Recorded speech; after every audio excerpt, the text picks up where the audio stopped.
You want to support Roland Martin Unfiltered? Be sure to join our Bring the Funk fan club. Every dollar that you give to us supports our daily digital show. There's only one daily digital show out here that keeps it black and keep it real as Roland Martin Unfiltered. Support the Roland Martin Unfiltered daily digital show by going to RolandMartinUnfiltered.com. You can make this possible. Folks, earlier today, across from the Greenwood Cultural Center, they had the unveiling of that Tulsa mural. We had the opportunity to talk with the artist, a white man from Maryland, who talked about how he was moved by it, and then explained to us, walking us through exactly what his vision was to illustrate what took place 100 years ago in the community of Greenwood, where 36 blocks were torched by racists here in Tulsa. You said when, after Tiffany introduced you, that when you got the call to do this, you had no idea about this issue? I had no idea. It was never taught to me. It was a blank. I had to look it up. You were born and raised where? I was born in 1959, raised in Florida, military family. Public schools, Florida State University. Never once, heard anything about it.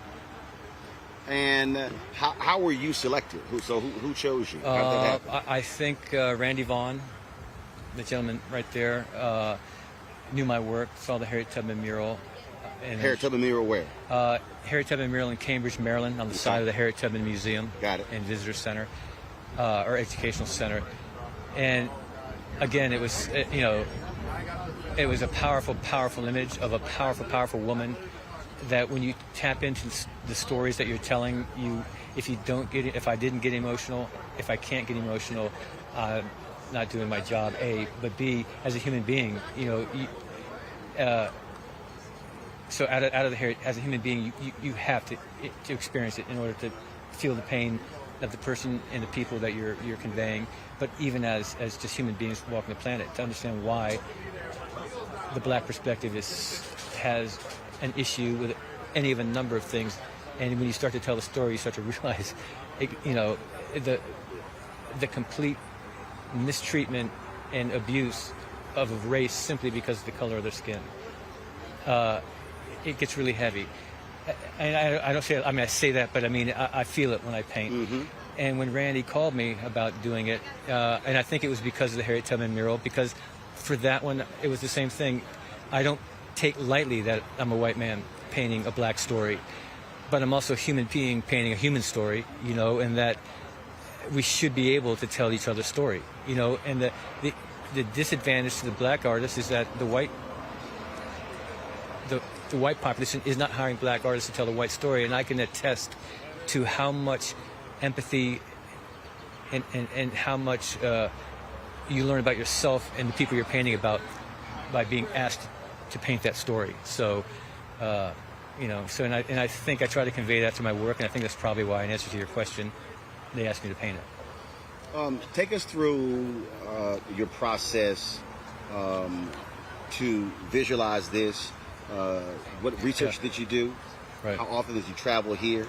Did you talk to people? Right. Just take us through that process. I will. I had a lot of conversations with Randy and Dr. Crutcher about what it is they were trying to convey, what they wanted, me to express through the painting.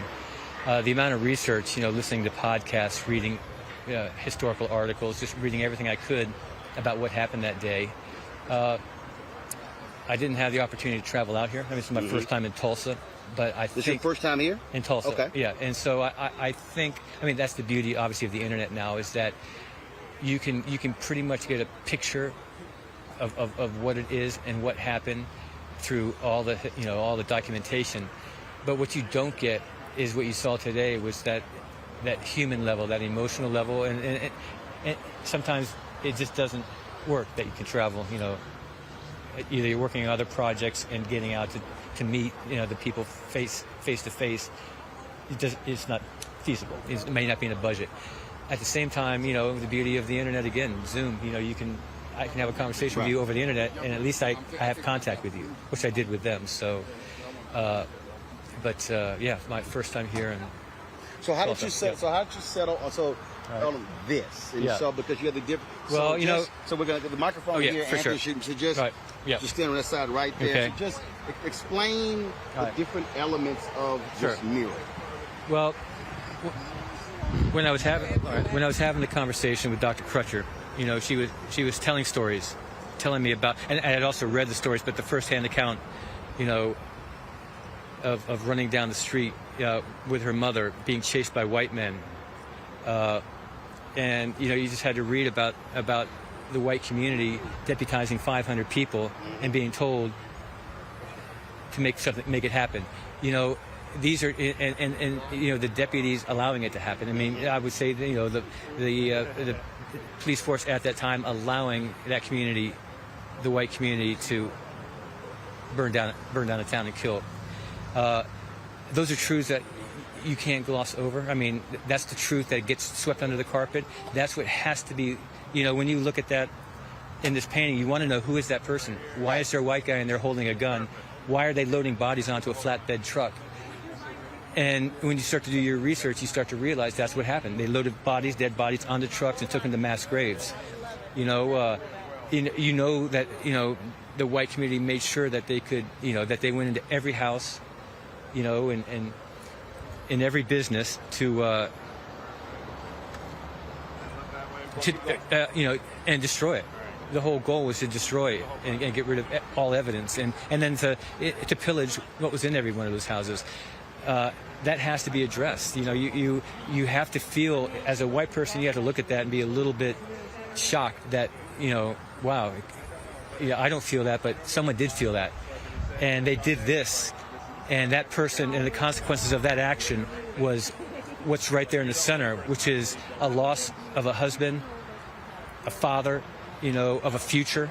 You know, You got the child clutching. the child, yeah. Well, you know, my dad died when I was 7 years old in Vietnam, so I never saw him. He never came back. He's MIA. And I remember my mom screaming, you know, when they came over, and I remember what it feels like, you know, what it felt like as a child to, you know, to have your dad no longer there. The difference was I still had a community, I still had a house, I still had, you know, a family surrounding me, a military family. This child doesn't. I mean, to be that boy at that age and have this happen, you can't comprehend at that age what happened, except you were afraid. But you know, when he turns 15 or when he turns 17 or when he's 20 years old, he'll start to feel all the pain that he's feeling at that moment. And as a viewer, I think, and it's important of public art that tells a story like this, you have to be able to put yourself as a viewer into that boy's mind, into that woman's heart and mind, and to feel the devastation of death, you know. And you've got to be able to look at the white community, your community, and say, they did this, you know. And you also have that plane. The airplane as well. And what people don't realize is they covered this in the 60 Minutes piece as well. Right. That this was the first time planes had been used to terrorize American citizens. Yes. Not 9/11. Yes. What happened here in Tulsa. Absolutely. This massacre. And is the orange? Does this happen? Well, see, the orange it represents fire, but obviously a lot of this fire would already be gone. Right. So I had to come up with a style that wasn't fire, but it felt like fire. But didn't you also start after sundown? So you sort of have sun setting. So it gives both. Which is why you get that kind of long shadow. This is either early morning or late in the evening. But so you just as a technique, you know, you want your eye to go right to the people. The other story you will eventually learn as you look at it. But when you look at the immediate impact of this mural, I wanted it right in the center. I wanted all the lines converging into her, because that's the legacy. That's what happened. You know, what happens after this moment on this porch. Who knows? I mean, was she able to rebuild? Was that boy able to go on and live a prosperous life? I don't know. But we as a viewer have to confront that and say, you know, this can't happen. We can't. This kind of hatred, and we know it's still out there. I mean, we're not fooling anybody that, you know, that there are still people with that kind of hatred in their hearts, and it's. I think the more you tell the story, the more people, like I do, after telling the story, I despise that. hatred now. I mean, before you understood it was there, but until you really start to tell a story and feel the empathy of those that are affected by that, you don't, that's when it has an impact. And that's how, as an artist, I'm changed by telling these stories. I mean, and it's, I take incredible pride in telling the story, telling the Black heritage story, telling the Black story. I'm not Black, but as a human being, we all are, and if I can't get into that story, then how can we ever, move on? On the sign over man. here, Sure. you have a woman, looks like her daughter, that's Right. trying to escape. Exactly. And then you have these white folks pointing them out. Chasing them down, get them, absolutely, because that's what happened. I mean, there's no denying that happened all day long. It's documented, rounded up, taken to wherever at the time they took them, or running completely out of town. And if you resisted, shot. So the word massacre is powerful, but the story of a massacre is even greater than the power the word gives, because you suddenly realize that this happened to human beings, and it only happened because the color of their skin. The hatred and the jealousy that it took to do that, I can't comprehend. As a human being now, it's impossible. But I know it happened, and you've got to capture that, and hopefully I did. That was my goal. All right, Michael, we certainly appreciate it. All right, absolutely. Thanks a bunch for walking us through this. All right, well, I appreciate it too, and it's my honor, actually. All right, thanks a bunch. All right, I appreciate you got it. All right, folks, back to our Roland Martin Unfiltered video in just one moment. It's time to be smart. When we control our institutions, we win. This is the most important news show on television of any racial background. Y'all put $2, $3, $4, $5, $10, $15, $20, $30 on this and keep this going. What you've done, Roland, since this crisis came out in full bloom.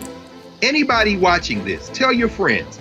Go back and look at the last 2 weeks, especially of Roland Martin Unfiltered. I mean, hell, go back and look at the last 2 days. You've had sitting United States senators today, Klobuchar and Harris. Whatever you have, you can bring to Roland Martin Unfiltered to support it. Please do, because this information may literally save your life. Watch Roland Martin Unfiltered daily at 6 p.m. Eastern on YouTube, Facebook, or Periscope, or go to RolandMartinUnfiltered.com.